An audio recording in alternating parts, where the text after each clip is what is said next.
Good afternoon, everyone. My name is Amol Mehendale. I'm a proud parent of two house schoolers, which means I've experienced firsthand the ups and downs of navigating high school lives. Over the years, I had the opportunity to mentor and work with many of my students, my kids as well, helping them with their academic challenges, ACT, SAT prep, basically making big decisions in terms of college selections as well. Uh, and helping them making decisions about their future. I'm passionate about helping young people reach their full potential and make the most of their high school life. So today I'm excited to share some insights and tips that have worked very well for my own kids and with some of my students as well. So hopefully this helps you.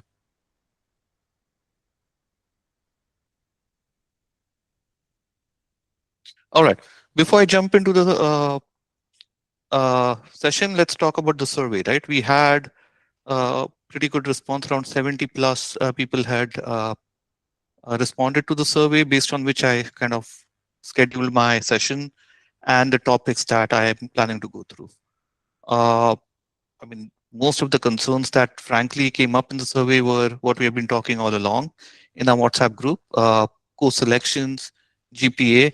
As you can see, I mean, there are some rising, 25% rising, high schoolers, middle schoolers as well, who are interested in this, parents rather. And there are some juniors and seniors who are thinking about college applications. So I'm hoping to touch on these top four concerns that came up and some of the questions that came up. These are your questions, right? They are real questions uh, that are submitted by each one of you, right? But I think the question behind the main question was, with all these kind of things that are around for high school and college and planning and everything, what should we prioritize and when? I think that was the key question behind the scenes, right? Behind all these questions.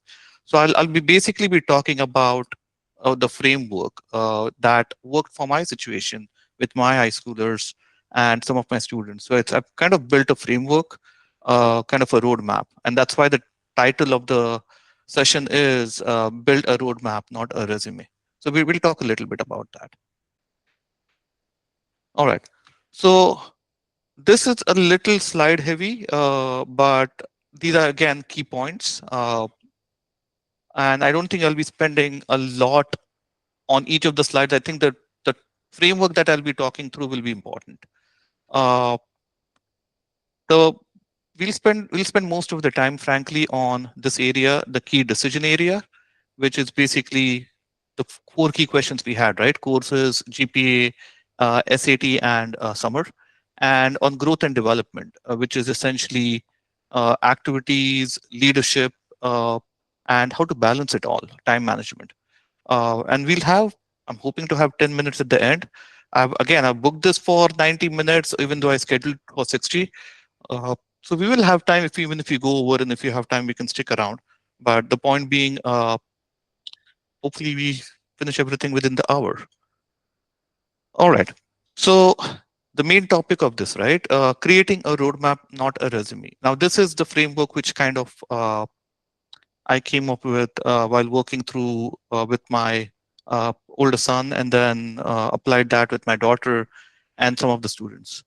And this, I think most of us are going through it as well. A lot of us, and I was included as well when I started thinking about, oh, high school is something completely different. What is it? I mean, I need to have my son collect as many activities and achievements and medals as possible if they can, right? And push them as much as possible. They are teenagers, they need to be pushed.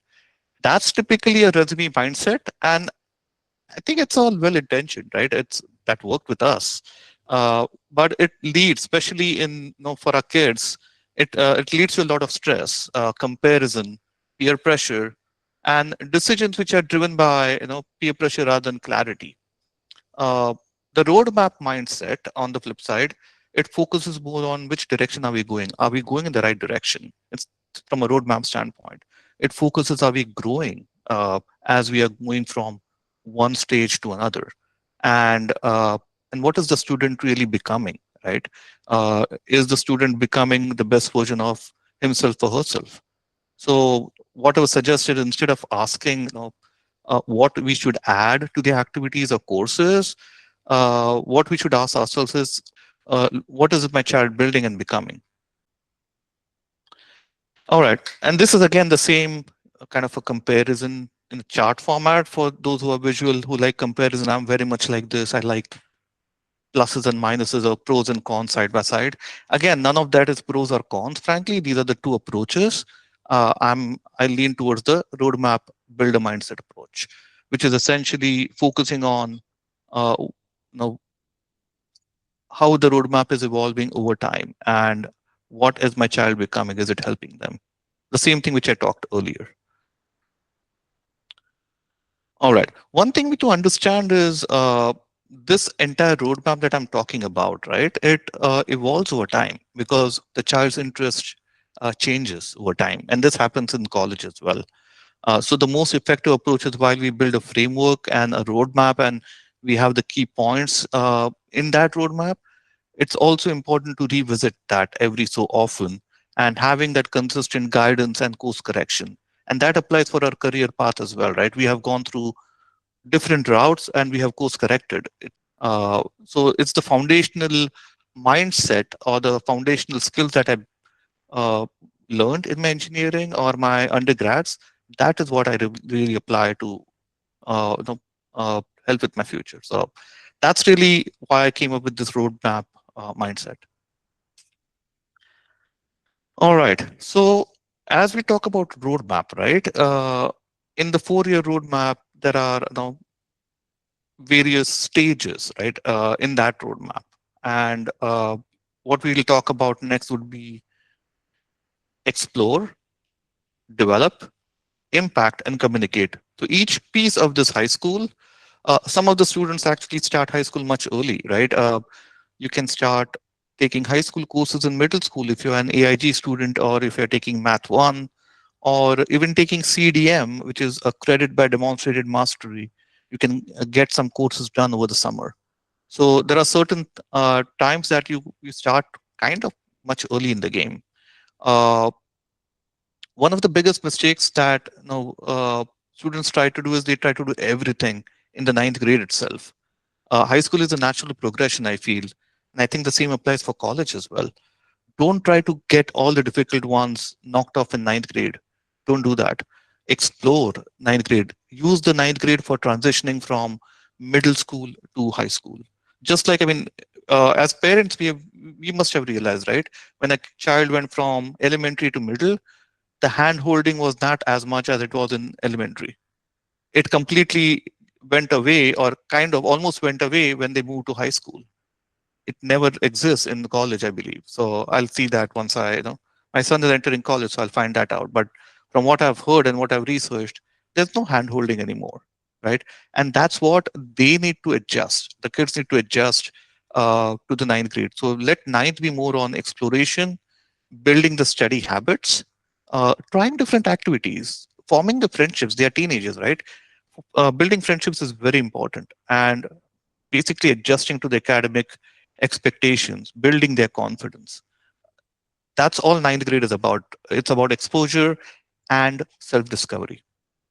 10th grade, the focus shifts into development. Now that the child has explored stuff, they kind of started to find what they enjoy, where they show aptitude.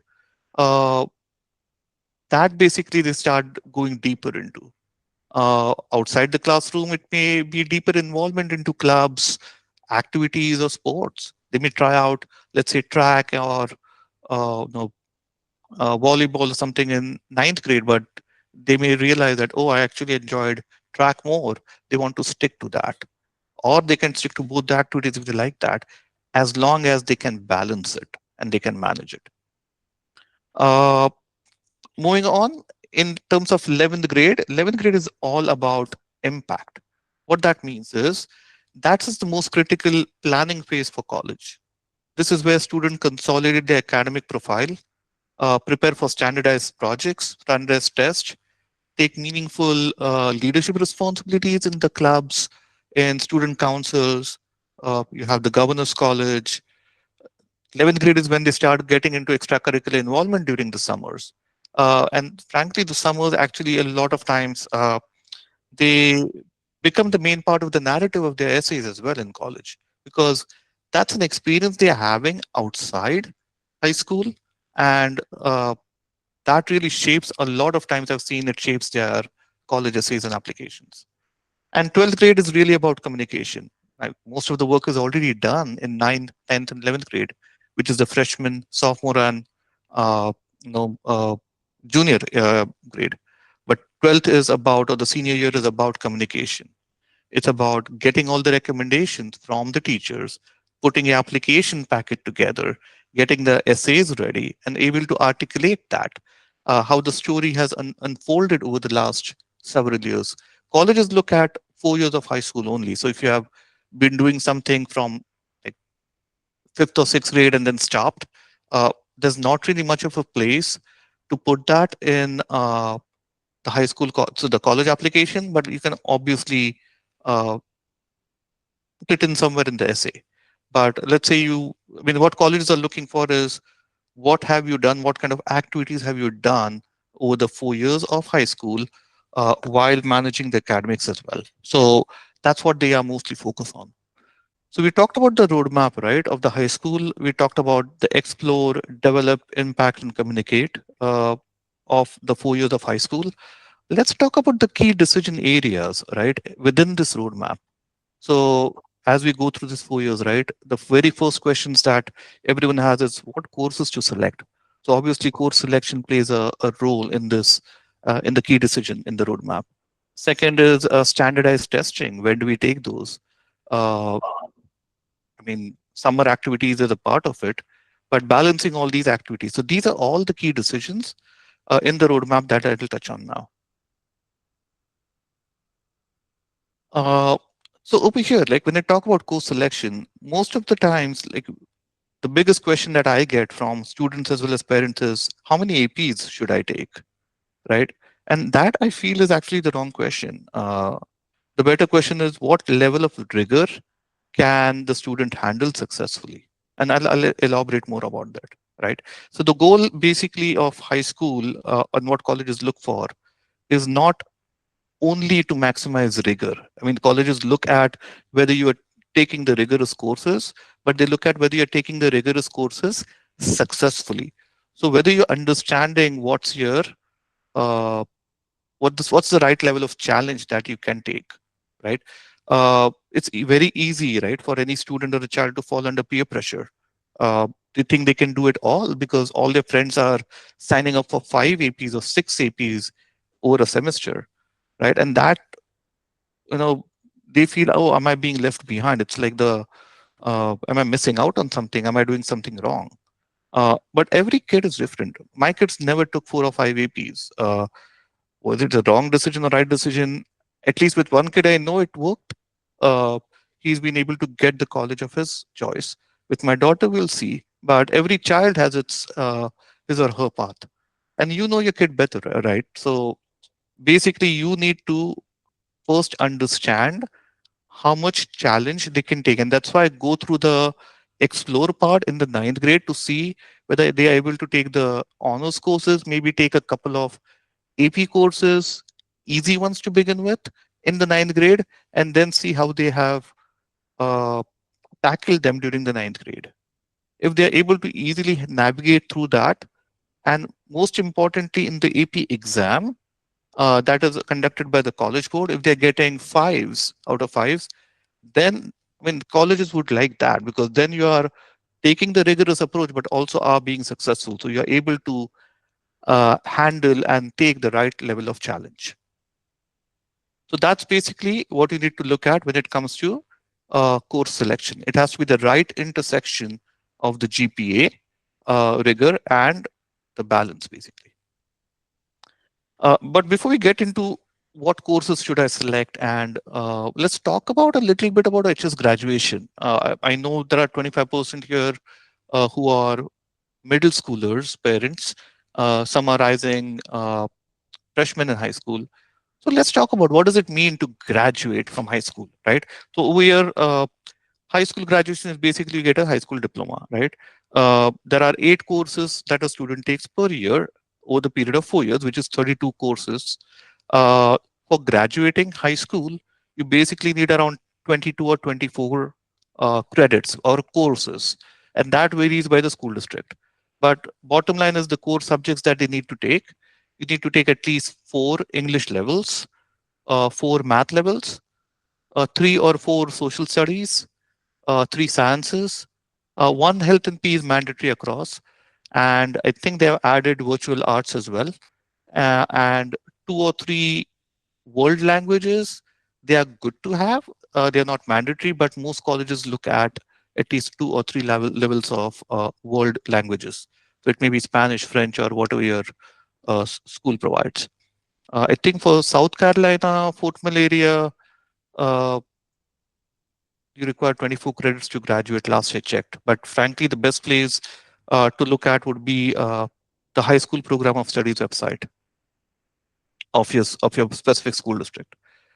So bottom line, the takeaway is you need uh, not all 32 courses. You need basically 22 courses. So you have flexibility into deciding or playing around with what courses you may like. And if you're passionate about something, you can get deep into that specific area. So, for example, if you're passionate about, let's say, culinary, there are high school courses that you can take through the virtual school or through there are academies in the specialized schools that you can take, or AP courses that you can take, which can cater to your passion. So, I'll talk a little bit about that in this slide. So, I've basically curated.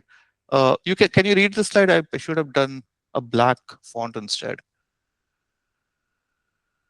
I think you can. All right. Yeah, Uh, we can. okay.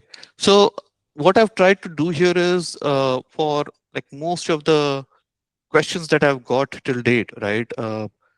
I've tried to put courses by subjects. Of course, this is not a complete list. These are just the sample electives on the areas of interest. You have to look at your school district. But if you are interested in, let's say, architecture and engineering, right? If your child knows what he or she wants, they can select 2D art design, 3D art design, drafting even, or there's something called PLTW, which is project lead the way. I'll talk a little bit about that when I talk about the GPAs. Uh, and I'll publish this. I'll publish this PDF so that you have this list. Again, this is just a sample elective. Uh, Also look at if your school doesn't have specific courses, you may have through the VPS, Virtual Public School.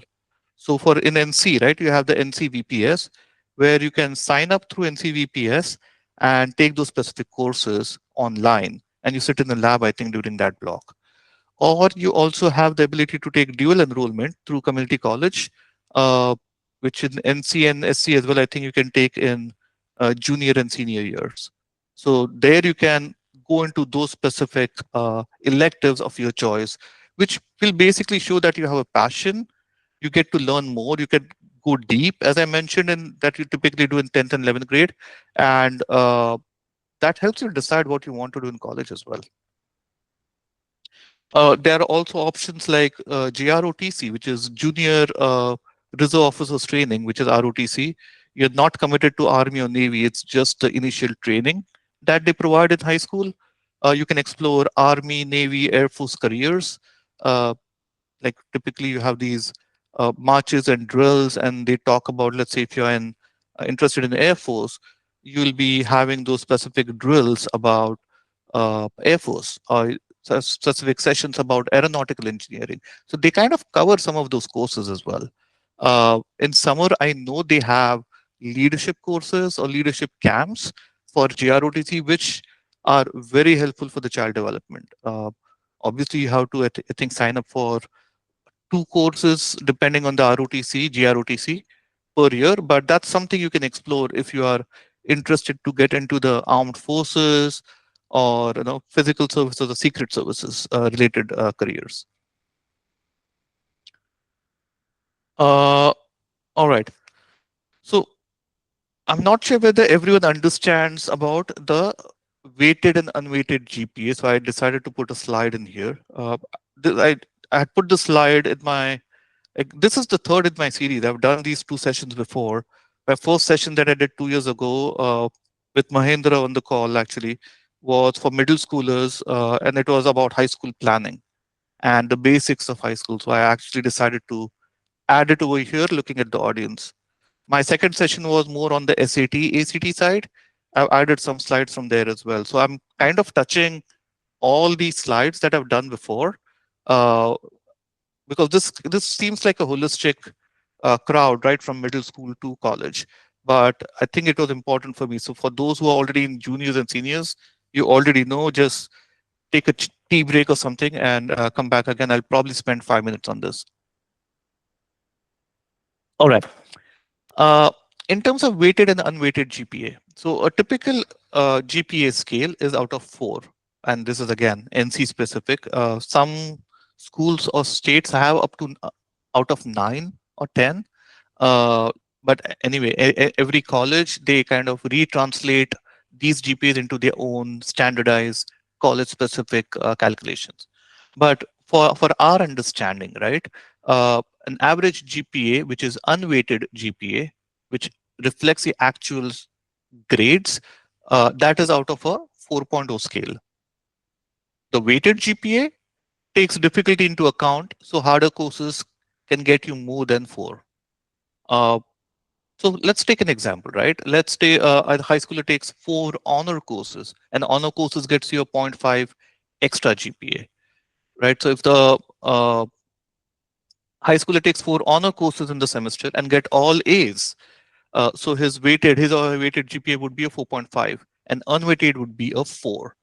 But if he gets 1B, his weighted would go down to 4.5 plus 4.5 plus 4.5 plus 3.5, which is averages to 4.25, still above 4, and unweighted GPA will go to a 4.35. And actually, this will talk about what that means, right? So if you get an A for a CP, which is a college prep, well, actually, let me just take a pause. Let me explain what CP, AP, I think I've written it down here, but CP is basically a regular high school course, right? Which is frankly what you expect it to be doing. Because we are ambitious, we take honors courses because we want to push our kids, and the kids want to push themselves. Honors courses are a bit more difficult. You get an zero point 0.5 extra GPA for that difficulty level. Then you have the AP or IB courses, or PLTW, which is a project lead the way, which is it's a very practical project based assignment, or the projects are or the courses are in such a way that they're very hands-on practical, and they're normally done in specialized schools like Central Academy or CATA, or uh, I think there are a couple of specialized schools in Scarborough school districts as well, where you can have medical sciences. So they have human anatomy labs. You can dissect or do all these hands-on experiments. Those are the PLTW courses that gives you an extra, 1 GPA. So it gets you a 5 GPA. If you get a score between 90 to 100, I think these were some of the questions during our WhatsApp chat as well. Uh, if you get between 90 to 100, your GPA is basically, if it's a CP, it's 4, honors is 4.5, and AP is 5. So basically, a grade is A. Even if you get a 89, your grade goes down to a B. If it's 79, grade goes down to a C. And these are the corresponding numbers that are used to calculate your final GPA that we talked about earlier. But think from a big picture standpoint, 1B over the period of 4 years gets your GPA down by 1 over 32, which is 0.03. So it's not a big deal getting a B. It's normal, it's expected, and it's okay. It's the learning that could be reflected in your college applications, or from a parent standpoint as well. It's a learning that you want to see in your kid. The kid may have challenged themselves with a difficult course and got a B, or you may have pushed them. Okay, let's see how well you do, and if they've got a B, that's okay. In the big picture, that's absolutely fine.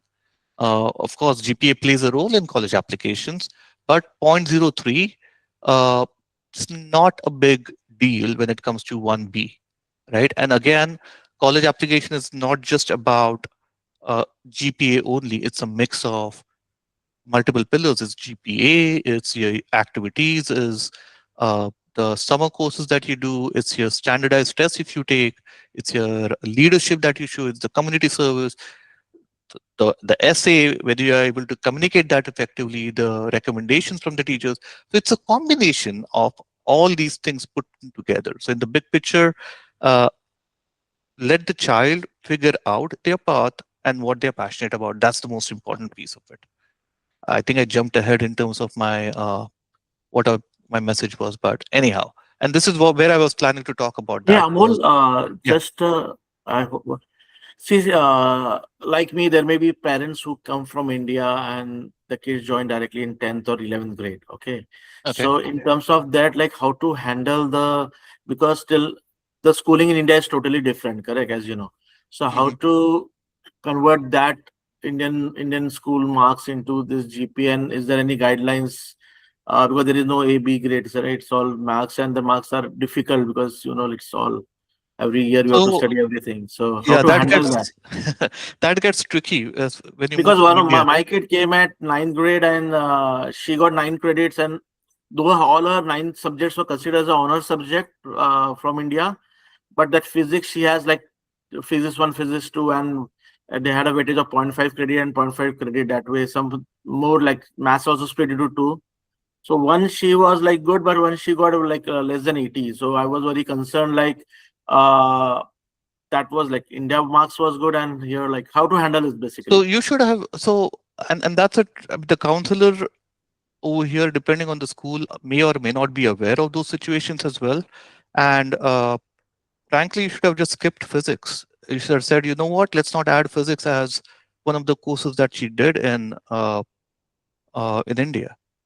Because you need, see, think about it, Manish, you need 22 courses out of 32, right? And you're trying to maximize uh, the GPA score, the starting GPA for her when she moved from India. So you may not want Hindi and Marathi or the language courses or whatever 10 different Indian history or those courses that she may have taken in India, which are not even a graduation requirement here. So this is not about showing that she did so many things because it is actually reflecting bad on the transcript because the transcript would not tell whether it's from India or it's from somewhere else, right? What goes to college is really uh, the report from the school, right? So college gets a school report, college gets the transcript and from the counselor, right? So they do not know what the school report from India was, and what the school report essentially has is the rigor of all the students went through in India. That I mean, or in the school. So you wouldn't have that in your daughter's transcript. So you have to be very mindful of what courses you want to have added into the high school life here. So one of the students which I helped a couple of years back, same situation like yours, Manish. I think I shared uh, the parents' number with you. Uh, they had added all the courses, and her GPA starting GPA was like a 3.2 or something. And she's a very bright student, but it doesn't translate well on numbers. So they actually made a presentation, talked to the school district, uh, knocked off a couple of courses that they had added, uh, bumped up a couple of courses to honors based on the recommendations from the teachers in India. So it was a discussion, and it's a case by case basis, Manish. Okay, I think I missed that point because didn't have that knowledge that time. Maybe I'll just try maybe because couple of subjects were off, and that is really impacting that. You can still try, and we can talk offline. I don't want to take everyone's time on Yeah, this, yeah, but sure, sure. I'll you can definitely. still ask whether you can do a pass fail work for a couple of courses. I think you can do one or two pass fail per year. So there's no grade impact. It just says whether she passed or not. That's good enough. So it shows that she did something, but it doesn't have to impact the uh, GPA. So Okay, every thank school you. district is different, by the way. So you have to check with your school district whether you can still do that. Thank you. All right. Are there any other questions? I know we are planning to do questions at the end. We are at the halfway mark of the meeting and halfway in terms of the slides as well. So not a bad pace. Any other questions that are there in the chat? If not, I'll continue and we can park the questions towards the end. All right. So moving on, I think we talked about this, the course selections, 22 courses. I think this touches on what we just discussed, right? Important piece of it is uh, work backwards from 12th grade. Uh, you know what you need to do. Keep enough buffer in your schedule so that if you need to pivot from one elect to another, you should be able to do that, right? So basically create a planner or something for yourself that you can use throughout the 4 years. Look out for peer pressure as parents as well. Look out for that as students. Look out for peer pressure. You don't want to fall trap in that. Be aware of what's happening around you. Be aware of what other students are taking. Don't see that, oh, I'm different. No, be aware. It's good to have that awareness, but it's very difficult to filter out whether this is, uh, a rat race you're getting into or you're doing something meaningful. So that's something you can discuss with your parents or your mentor or your guidance counselor or someone who can help you through these challenges. It's important for you to strike a balance between everything that you're doing. So that's basically from a course selection standpoint. Moving on to standardized testing, this was the second part in uh, the key area that comes along in the roadmap. Uh, Typically, just like what I talked about, 9th, 10th, 11th, 12th, right? You have uh, the develop and you have to expand.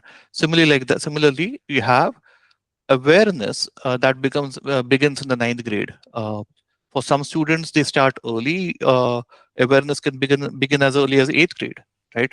On what the SAT or ACT test is all about. Uh, Most students, on an average, start preparing in the 10th grade, uh, and they test out in the 10th summer. I would recommend testing out in the summer of 10th grade and 11th grade if you can, because 11th summer, frankly, most of the students would be thinking about summer activities. And this is what happened with my son as well. He planned for the SAT in the 11th summer. He took one attempt and he didn't find time to take any retakes. And that was it because he was busy with summer activities, which was meaningful, which actually played a big role in his college essay and his decision as well. But bottom line is like for English, if you are if you want to start even as a middle schooler, you can start doing that through Khan Academy. Khan Academy has a wonderful uh, repository of SAT English questions.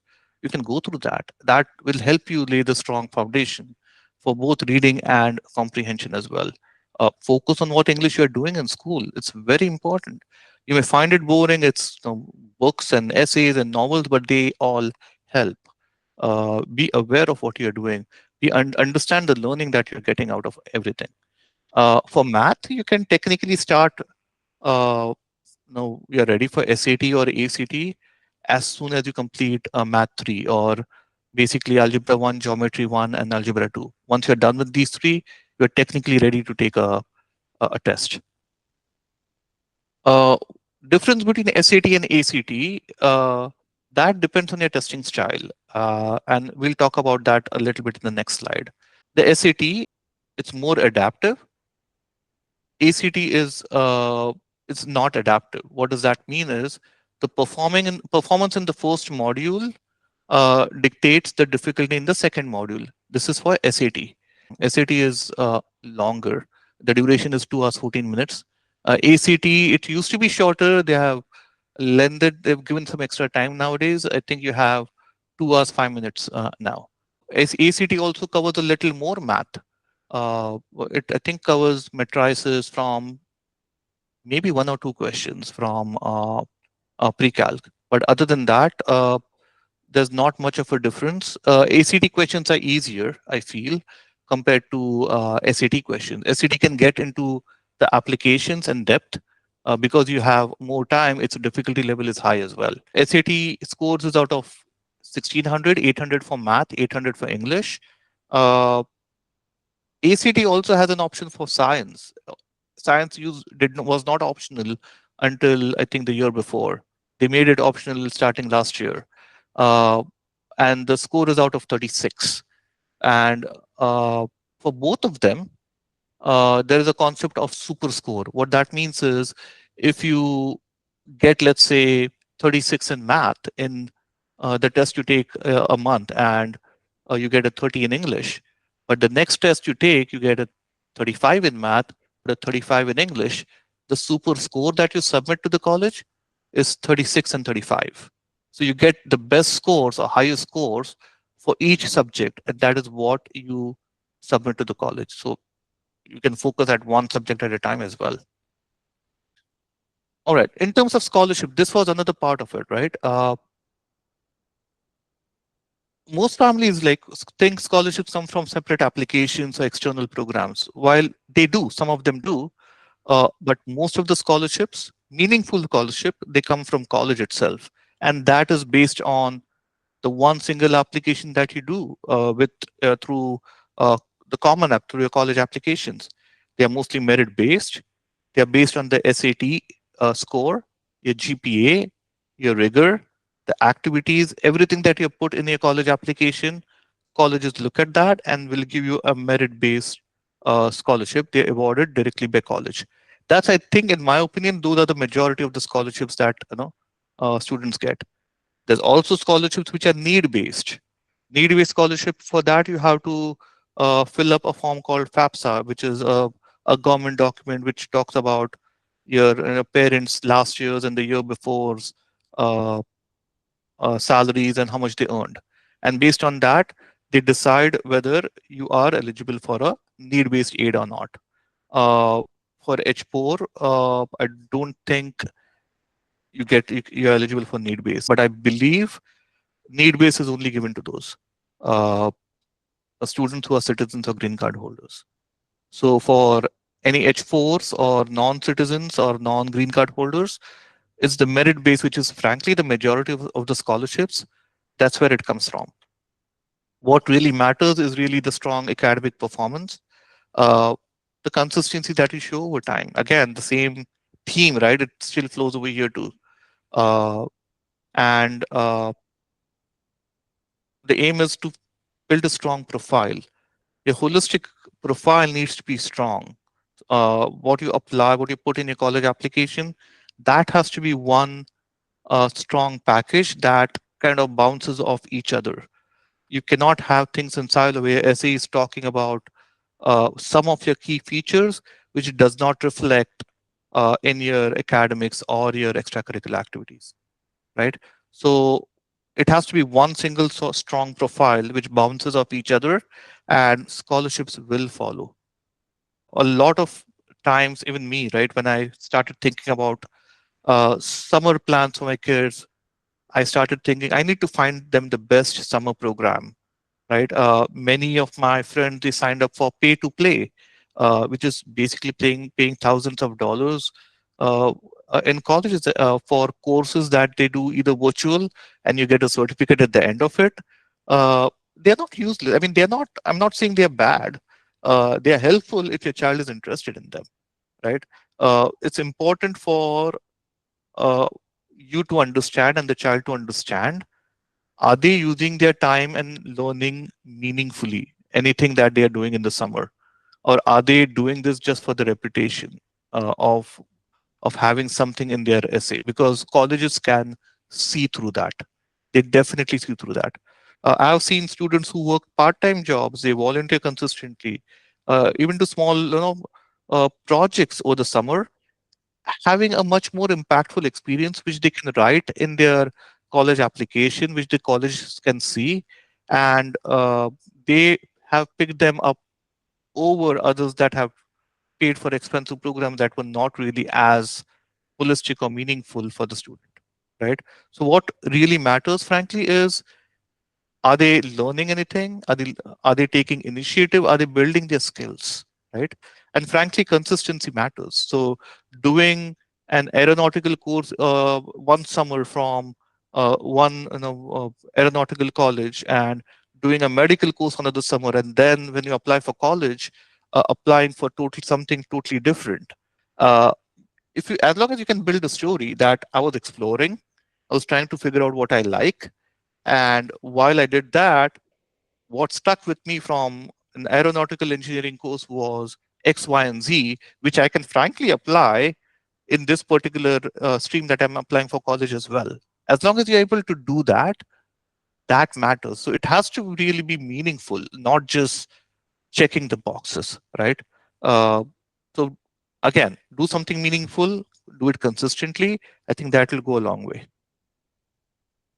Again, me being me, I have put it in the pros and cons format over here. Again, these are not, this is my approach, the roadmap approach. Same thing, I have put it in a very different way, right? And basically, colleges don't look at what you just did. They look at consistency, initiative, and impact. That's the basic bottom line. Uh, I put a parent decision checklist here. Uh, I was thinking if I was a parent here and listening to someone talk for an hour, what I'm really trying to get out of this. Okay, tell me what is the things I need to look at. What is a checklist? So I think I tried to put together some questions over here. Uh, Again, same logic, but a different way that I put it over here. Does it align with my child's interests? Will my child be actively involved? Or he or she, is he just attending because I'm telling him to and I've paid for it? Right? And for the most part, that may be the case initially, but at some point you may see they may get interested. You have to watch out for that, right? You have to see whether it makes sense. And sometimes it's exploration. You may try that in ninth grade or 10th grade and figure out, you know what? It was a waste of time. Stop doing that. Let them do something that is meaningful for them, right? So depth matters more than variety. That is basically I think, the takeaway for me at least. Right. Now that we have gone through the key areas, right? Now it's about uh, other activities and how to balance that, how to balance personal growth, right? Because that is very important. And again, this is all may seem preachy, but uh, I hope you can take away something out of this. I tried to put in as much as possible. I could have trimmed this down a little bit. Seems a little wordy, but nevertheless, here it is. Uh, the balancing act, right? That's the most important part of it for students. Ninth grade, as I said, is you're transitioning. It's relatively easier. You're figuring it out. 10th and 11th grade, which is your sophomore and junior, are the most important, in my opinion, part of your high school life. Right? That is the time when you have to get into depth piece of it and explore and start putting a package together. That is where it's important to have uh, the right time management. And kids aren't always the best at planning their time, right? Uh, I reminded my kids to use a planner or even a to-do list. Eventually, they figured out what worked for them. Second thing which I'll talk about is seeking support. It is very important to encourage uh, our our children to talk to their teachers, their counselors, their mentors if they have, right? Friends are great too, but make sure they are leaning on the positive influences, right? Study groups actually help. It's a good start to have study groups in high school if you can, because in colleges, that's all works. Study group is what most of the college students navigate their college, right? So it's important for them to have uh, the right kind of support and for them to understand it's okay to use your resources.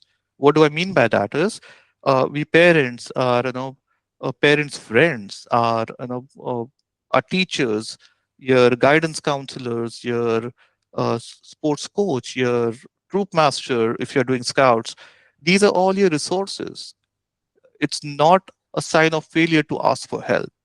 You have to keep your ego aside and ask them for support. That's basically what seeking support is. They're there just for that, right? And there's nothing wrong in asking for help. It's important for you to understand what your limitations are, and this is specifically for the high schoolers on the call here. Uh, it's important for you to understand what your limitations are, where you need help, and don't don't be shy. Don't feel ashamed to ask for help. Use your resources.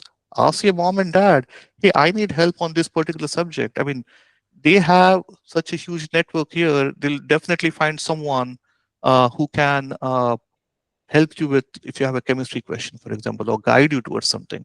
Or if, let's say, if you're looking for, I want to shadow some, some, let's say, a doctor, right? You may not be able to because of you know, the HIPAA rules or whatever, but they may at least guide you into something where you can apply for some programs which you wouldn't even be aware of before, right? So these are the things that it's important for you to seek support, ask, use your network. All right, I won't go too much into details here. Extracurricular and leadership. Extracurriculars definitely matter. They build, they're actually a game changer in my opinion, right? Not just for college, but also for the personal growth. Uh, they are basically, they help build your confidence for the children. They help develop friendships. Most of my son and my daughter's friendships have come from the sports or the activities they have been engaged in, not really from, well, they have built good friendships in school as well, but because they move from one lecture to another in high school, uh, the most of the time they spend or the close friendships they develop are through extra activities or their lunch pals, who they have lunch with in the same block together, or if they're doing sports together. Those are the things that uh, help connect with people, and that's very important for kids this age. Joining clubs is very important. Like, you have robotics, you have debate clubs, definitely be a part of those. Explore those in the ninth grade. Stick to one or two in your 10th and 11th grade. You get leadership. Oh, sorry. You get leadership opportunities through, Boy Scouts. I love what Boy Scouts did help my son with, and frankly, even girls can attend Boy Scouts now, and that's a unique area for girls because not many girls have been able to get to the Eagle. Not many girls were allowed to join Boy Scouts before. You get to learn life skills through Boy Scouts. And there are troops with only girls. When they have girls, it's only girls, right? And you get to learn all these uh, life lessons from Boy Scouts. It touches on leadership, it touches on community service, it touches on sports. Uh, it touches on everything. So, right, Boy Scouts, I feel from that standpoint is very helpful even for girls, which has not really been explored much before. Uh, Leadership experience plays a big role in college, right? College applications. So, if you're part of a club, you have elections every year, right? Not many people have seen apply for those elections. I mean, there are vacant positions that, at least in my son's school, there's only one person who applies to, let's say, secretary role, right, or a vice president role, and there are two or three people applying for the president role, and then you have elections. It's fun. Let them go through it, right? It's a good experience to have.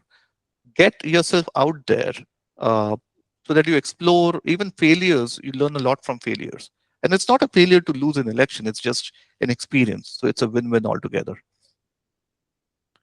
All right. Sorry, I jumped into one slide. I know we have reached the 4 p.m. mark. I do have 30 more minutes. Uh, so we have some more time. I think I'm towards my last two slides now. I put together like a college application pyramid, right? So work on your foundations first, experiences, skills, impact, and build your authentic story in your essays. And that's what really works for college applications. Uh, Again, what matters most is really building the skills and confidence throughout the 4 years. It's all about learning how to take responsibilities and not just achieving it, right? Uh, and secondly, help your child make better decisions. There's no perfect plan, there's no single right path. Make thoughtful choices, learn from mistakes. It's okay to make mistakes, adjust along the way, learn from it. Colleges want to see growth. Colleges want to see how you navigated. Colleges want to know the real you in your stories. They have to be authentic. So frankly, it's all about that. Uh, I think it's the same slide put in different ways here. Uh, Bottom line is having a clear roadmap and consistent guidance throughout the 4 years, right? Because all these things that we talked about, right? Courses, SATs, summer activities, scholarship essays, they all connected. They all evolve over time. Most of our parents, most of us, we don't struggle with information. We have enough information. We can Google and find it. What we struggle with, as I said earlier, right, is prioritizing. What is more important? When do I do it? Right? And putting it all together in that package. And because this is not a one-time decision, right? It's an ongoing process where small choices throughout ninth grade, 10th grade, 11th and 12th, they make a big difference, right? So having a structured, consistent approach and guidance can help make this journey more manageable. And well, I put this where I've been helping students. So I'm just at the end before we get into Q&A, uh, where I have been typically helping parents and students, right, is on the planning strategy, uh, creating a high school roadmap and course selection, SAT, ACT strategy and planning. I've been helping a lot of students with that. Uh, Activities, leadership, how to package the whole thing, college readiness. Uh, my approach is very simple, frankly. It's basically I work with the students to help them understand themselves better. I help families prioritizing what really matters, and I create a roadmap. It's in an Excel sheet most of the times, which we can come back to and keep on modifying and changing over time, right? So the whole point is it's important for families to think through the key decisions uh, across this entire journey, right? And that is the most important part of it. Uh, what else? I think that's pretty much it. We can get into the Q and A's. I'm opening the pool for questions. Are you still with me, or have you dozed off? Dozed off.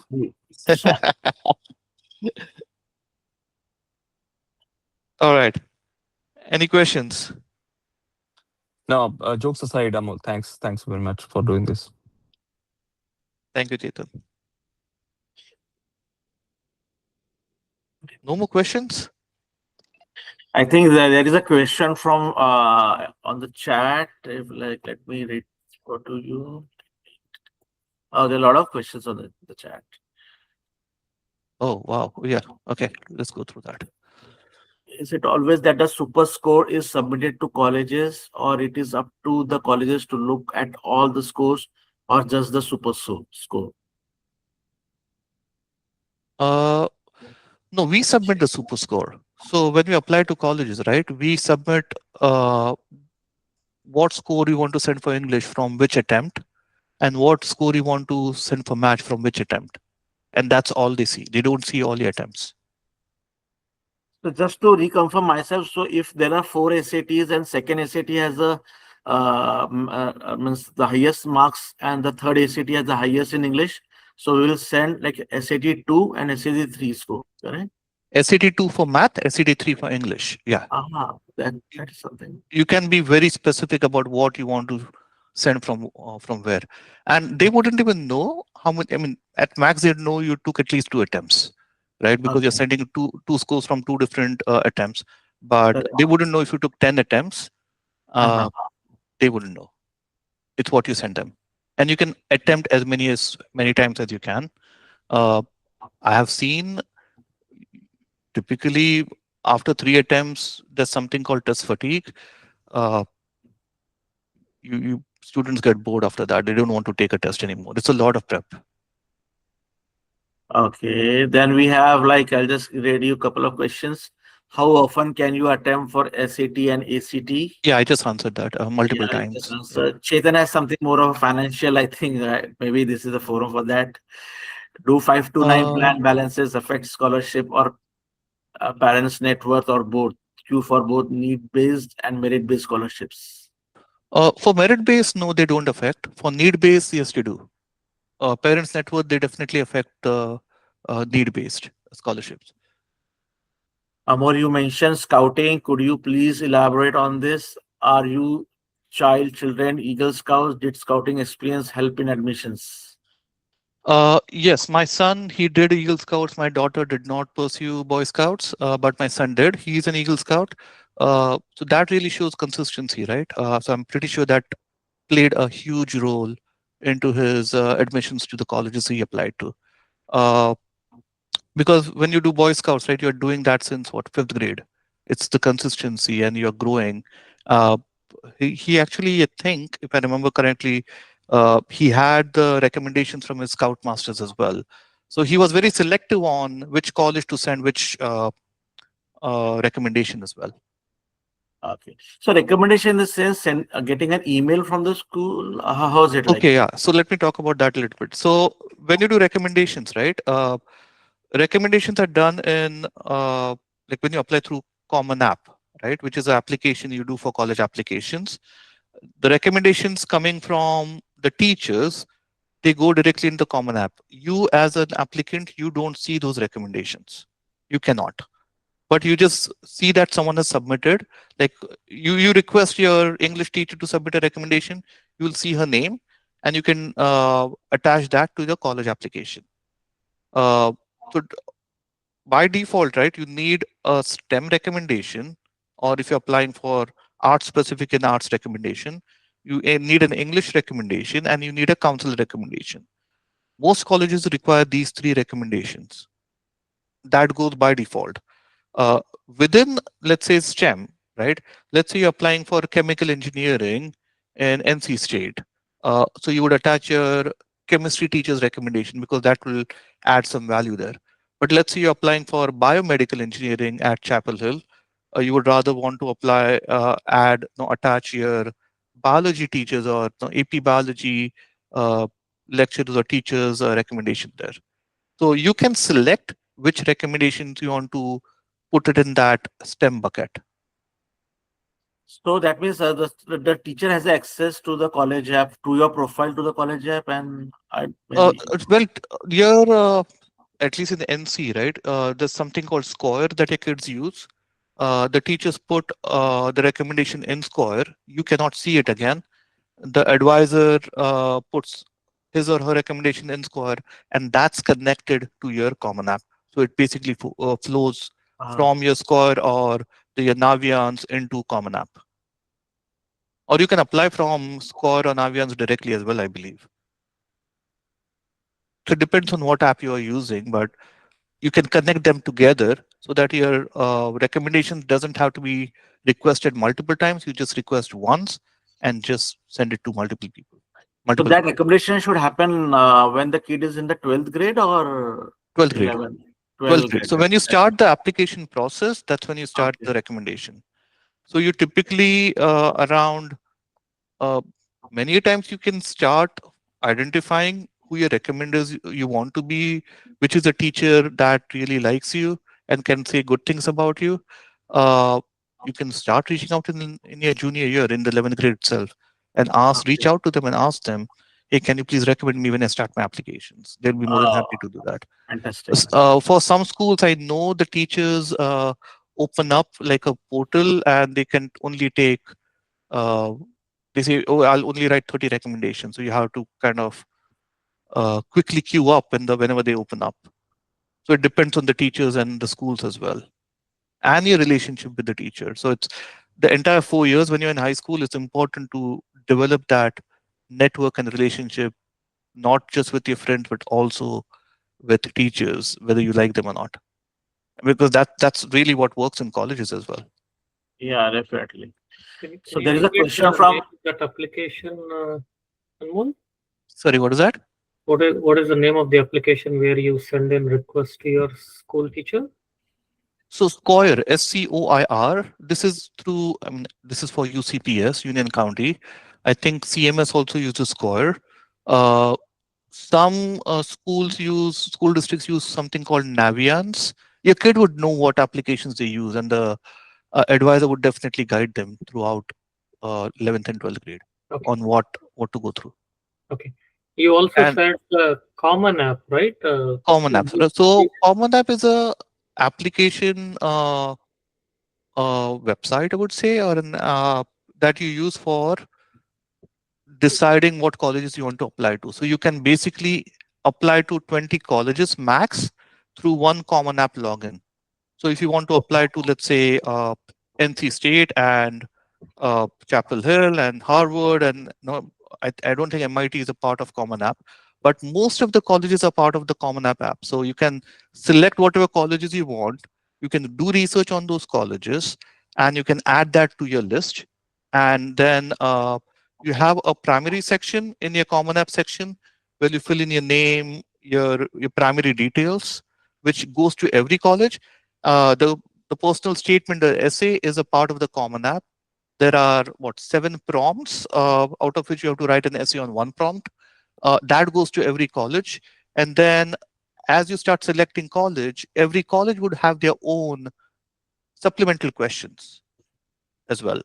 So So is this something that you create the login all by yourself, or would it be in support from the school? no, you do it all by yourself. I Yes. mean, I So, think a counselor would help you for sure. Okay. so Hasini, Because like when regarding that, we checked how with to the log in and all, counselor, take it offline in the group chat in the interest of time, Hasini, if it is okay. How to apply and things that way. yeah, yeah, I The got it. I'll operational. take it offline. But Yeah. when we checked with the counselor recommended CFNC. Did not know what is the difference between So CFNC CFNC, and CFNC is what you need to do in NC for. You have to apply there anyways for doing dual enrollments. okay. So I think your child would know that from your counselor. They have to spend some time with the counselor. Okay. So you apply both from CFNC and Common App. You apply through Common App for colleges. Mhm, CFNC is something that you do for your dual enrollment. If you want to do community colleges, mhm, uh, you have to create a profile. I think with respect to there. It also determines your NC residency there. mhm. CFNC. Okay. So if you're applying in state, it would create a residency ID there, uh, and that you have to create over there anyways for college applications. But Okay. your applications, your details, your essays, they don't go through CFNC. That's Common App. Okay. So basically, college application is always through Common App, and you Common have App. to create your own login. No Correct. dependency on the school. Correct. Just to add on this, like if someone caters here in Providence side CMS, so central predominant, the fall like rising, those are 11th grade, like the fall that admission that for this dual enrollment will start. July 20th is the last day you can go apply there. I think there is some takeaway pathways, and that helps you get the college credits, and they directly flow, the credits go directly flow to the colleges. So that is the advantage. But I think they are kind of a hybrid mode in which you have to work with the counselor earlier so that the time slots is there. You get time to go to the college, attend the what do you call in-person classes, and a few are like online as well. So if you so but that helps you in getting the credits, and that credits are directly flown to the colleges as well. But at the same time, colleges has a discretion whether to entertain that credits during that type point of time, yes or no. So that is a dual enrollment point of view. And coming to the questions, Amol, the question is like couple of questions. Like one is from Samartha. He just moved from Kansas to Charlotte, and he doesn't have the time to take into any summer classes or some clubs or anything kind of a leadership course. So can you suggest any So let's talk extracurriculars? offline, Samar, because this is a very specific Okay. question to you, Samar. Okay. I Yeah, don't sure. want Okay. to. Let's try to hit on the common questions across the board. Yep, sure, Amal. I will talk to you offline then. Thanks, Samar. All right. Sure. Shailesh Pawar, what's your opinion about PLTW? My opinion, PLTW is definitely helpful. It's project based, and if your child is unsure whether they want to engineering or not, I mean that's the way to find out. Frankly, it's better to find out now than later. So definitely, uh, and you have electives buckets, right? So that's the whole point of exploring. Uh, go through that process. Uh, Veena Ramaswamy, let's talk offline, Veena. This is a very specific question for your students, so you can probably message me on WhatsApp. Sure, Amol. Thank you so much. It was a very informative session, by the way. So thank you. Thank you, Veena. Uh, is it worth to go out of state? Colleges like Purdue or Georgia Tech instead better? Uh, that's a that's a loaded question. Georgia Tech. I mean, you have rankings for every college, right? And the ranking keeps on changing. So it's basically what you're comfortable with. I would suggest visit the college, uh, see what your child can resonate with better. Out of state, obviously, from a money standpoint, it's you pay higher amount there, but you may get some merit scholarships. So it all depends on what you like, uh, and with what you can afford, frankly. Can student take SCT or ACT on their own, or do they need to go through school? No, they always take it on their own. School provides one or two, depending on the school. They provide one or two SAT or ACT for free, but usually one attempt is not enough. You have to do it on your own. You have to sign up on the SAT website or the ACT website to for the other attempts. Are there any courses, particularly within electives, that don't contribute to GPA? I don't think so. I mean, unless you select a specific course to be pass or fail. So if you're, and that too, I don't even know the rules for that. It depends on college to college. This is Belinda's question. Uh, are there some schools, right? They have an option if you ask. I don't want to uh, use this course for my GPA. So some schools have that option where you can just do pass fail, but you have to do it like within the first 1 or 2 weeks. So I mean, I would say check with your counselor, but that is something that is there written hidden inside the program of studies, which usually most teachers or parents or even advisors don't use. SAT, ACT, which ones do colleges prefer? I think they accept most of them, so it doesn't matter. And again, it depends on college to college. You can Google up and see if they specifically say submit SAT only, then obviously it's SAT, but I've seen they accept either or. Critical factors to consider for shortlisting colleges: the ranking, acceptance, the stream that they want to get into, uh, in state, out of state, the merit, uh, chances of getting merit scholarship. This is all research. Uh, so there's a lot that goes into shortlisting colleges. It can probably be, and it again changes or is based uh, per student, right? So it's different for every student. So it has to be a specific discussion for your specific student. Saima Alam, what's the link of WhatsApp group? Manish, can you paste the WhatsApp group over here? I don't think everyone in this meeting are from that WhatsApp group. Just give my number, just text me, guys. Share it. I've joined through laptop. Okay.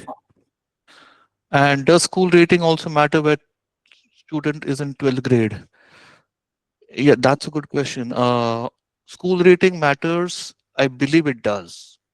I believe it does, because what happens is uh,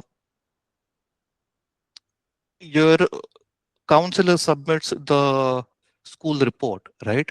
That talks about what kind of uh, rigor the school put your child through, right? And that rigor and how the students perform, that determines the rating.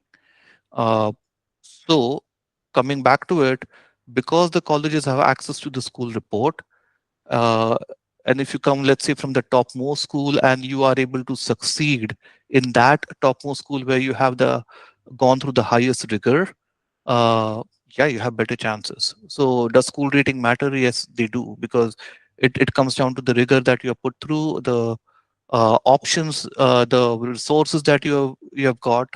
And if you're able to succeed on the flip side, right, in a school where you don't have many resources, yet you're able to achieve a lot of other things, yeah, you can definitely, it matters which school you come from.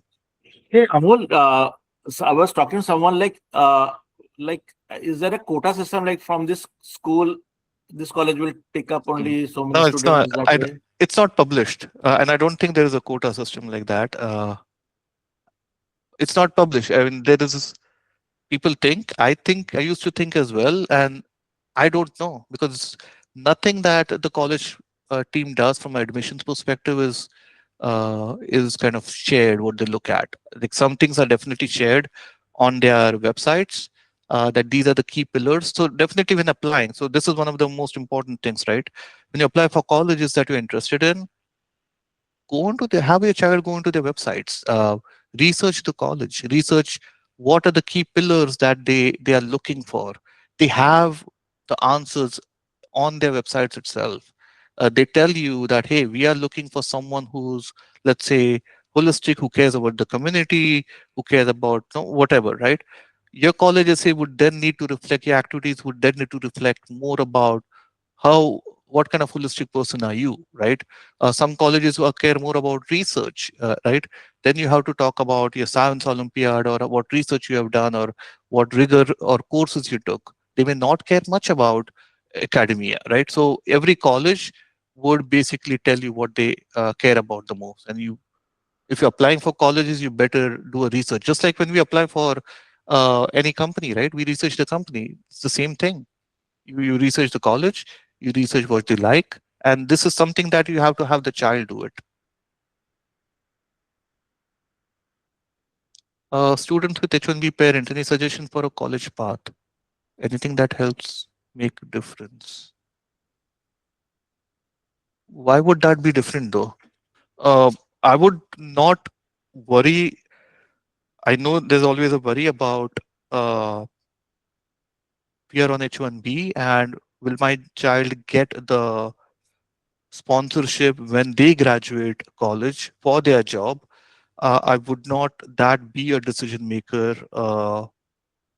for the high school courses, or the high school journey, or the choice that they have, right? No, I wouldn't let that stop them from deciding what they want to do. Now, as they get into the college applications, even once they get into college, right, the child goes through uh, a lot of, okay, I thought I liked this, but not really, right? I want to change my stream. A lot of students do that. So it's important for you to let them figure out what they like. And there's always the possibility of majors and minors in college, where you can maybe pursue a major of, no, let's say, performing arts, but you can do a minor in data science, which can potentially give you an opportunity to get sponsorship for your for their H1 from F1. So there's always ways to go around it.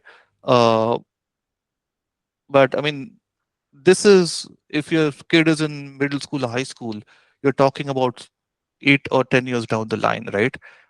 Things may change. Computer science used to be hard a couple of years back. Now people are being doubtful about, should my child be going into computer science as much, or use it as an additional knowledge that they have, but not use that as a mainstream. I would rather do health, or something else as a mainstream, while utilizing machine learning as a supporting course. So it's a cycle. I would not, again, I would not want your decisions for your child, or your child's decision, to be solely based on your H1 status. I know we are reaching the 90-minute mark here, 3 more minutes. Uh, wow, we were able to answer all the questions. Other than a couple of them which are very specific, please feel free to ping me on WhatsApp. So, Amol, do you have any sources to get us into some volunteering, something leader? Kids getting into maybe. So Uh, just because that is something too hard find, like the question which one of the specific was they relocated, and someone said they are relocated from India and kid is in 11th or 12th grade something. Similarly, my so it's a time race against the time to get the builder network, because 1 year just goes in understanding the concept only what the school wants, the education Correct, wants. correct. Till So, the time you are in, it's like already lost most of the time. so one thing I want to talk about community service, right? See, there's not a magical number that you need 100 hours or 150 hours or 200 hours or anything. The community service that you do, if you do at all, has to be meaningful. It can be 1 hour, but if that made an impact for you as a person or made an impact to the community, I mean, definitely better if it does an impact to the community. That is what matters.